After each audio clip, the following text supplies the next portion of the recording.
Joining me now, Republican Congressman Michael McCaul, who served as chair of both the House Homeland Security Committee and Foreign Affairs Committee. Good to have you. So, thanks for having me. Let's start where he left off. What is the end game? National Review has this piece. They say the messaging of the war, it can be said, has not been on par with the precision of its military strikes. The signals from the White House and Pentagon are being interpreted widely, partly for cynically partisan reasons, but partly because much is left to interpretation. Do you have any better understanding of the end game, the finish line? Well, look, this whole thing started in 1979. It began with weak leadership by President Carter, and it's going to end with strong leadership by President Trump. The military objective here is being accomplished. In fact, they're ahead of schedule. They're demoralizing the Navy, the Air Force. They're getting rid of the sea mines in the straits.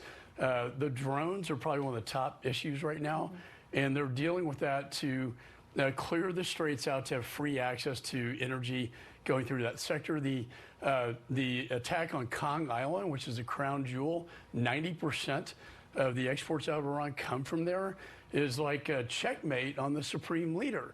It was absolutely brilliant military strategy. So the military objective is very clear, and it's going very well. The president could declare victory there. Others say unconditional surrender, regime change, nation building. We have a history of that, and we're a little bit more leery about that phase. I think there are others that are very well equipped. Say in Israel, Mossad has been in there. They were in there after the 12-day war more extensively than we ever imagined. And I do think it's up to the people eventually of Iran to take back their country.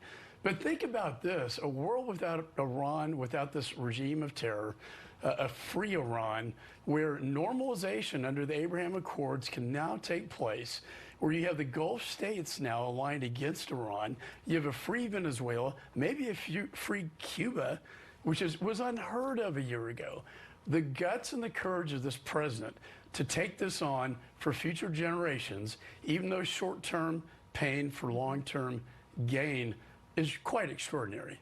Well, you heard the description that we got from Congressman Himes about how this is playing out. He notes the 13 service members we've lost so far. He notes the economic impact, 50, 60 cents more a gallon. That's a daily check for people on their real economic health of their own households and their own wallets. Do you think the administration has managed Americans' expectations properly about how long this could take and what it will cost us in the process? Well, I think when the military objective is done, you're going to see the price of gas go way down. I think, again, controlling Kharg Island, controlling Venezuela and the oil energy exports there, long term, we're going to have more control over energy in this world than we did before the invasion of Iran. So you have to look at it that way. For a couple weeks, sure.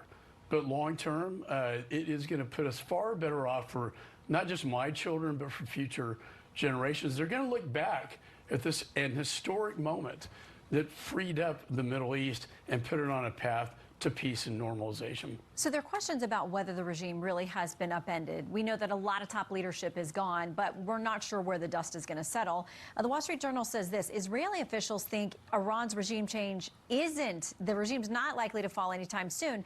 They say Iran's military and political leadership appears functional and responsive to events, while its domestic opponents have been cowed by a heavy security presence.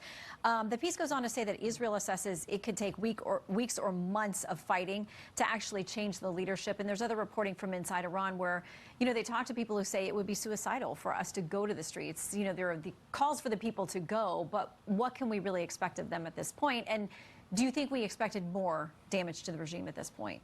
Well, I think that the president said, wait till the bombing is stopped to go out on the street. And I think that's key. Once the military objective is completed, then the people of Iran can rise up. They need leadership, they need weapons, they need communications. I know Mossad in Israel, they know where the IRG targets are. We have decapitated the Ayatollah, his executive cabinet, but there are many more to do. When you get into that phase, it does get more complicated. And I do think that may not be the role of the United States completely. It probably shouldn't be. And I think Israel has a role to play, on that one. But at the end of the day, a free and fair elections in Iran is going to be, a far better Middle East. And that's a tricky part of this, but I do think it's achievable. But the military objective has, within weeks, Everybody's so impatient right now, but within weeks, I think we can have this accomplished. So, in the meantime, there's this issue of Russia and China. I mean, they're both, intertwined with everything we try to decide or do in the Middle East. But this idea that they're getting a break on sanctions and waivers for some of the Russian oil that's out there. A number of Democrats, Senators Schumer, Shaheen, and Warren have come out with this statement saying President Trump's decision to provide sanctions relief to Russia is yet another example of how Putin has been one of the prime beneficiaries of President Trump's poorly conceived and executed war against Iran.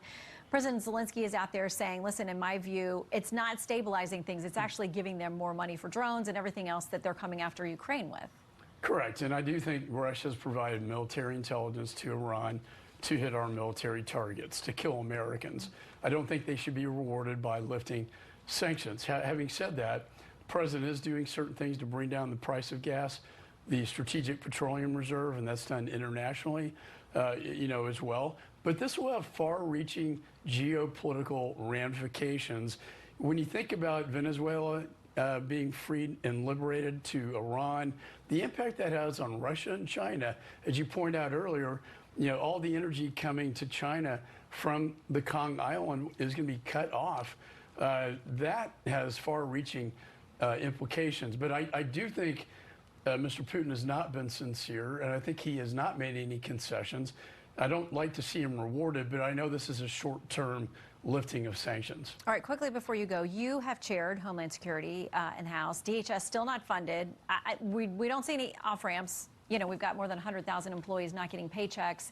How worried are you about that? I remember the Boston bombing when I became chairman, and I investigated that. We saw this bombing scenario in New York, very reminiscent. It could have been a bigger attack than the Boston bombing. And since that time, Austin, Texas, in my hometown, to Virginia, a veteran being shot down and killed, not overseas, but in a classroom, and then the synagogue, the Jewish, targets, and you're going to see more. The idea of shutting down the Department of Homeland Security at such a high terror threat level is unconscionable, and I think it's political malpractice. It is criminal, and they're going to have. If they continue this, Shannon, they will have blood on their hands. We hope that is resolved as quickly as possible. Congressman, thank you. Good to have you in today. Thank you.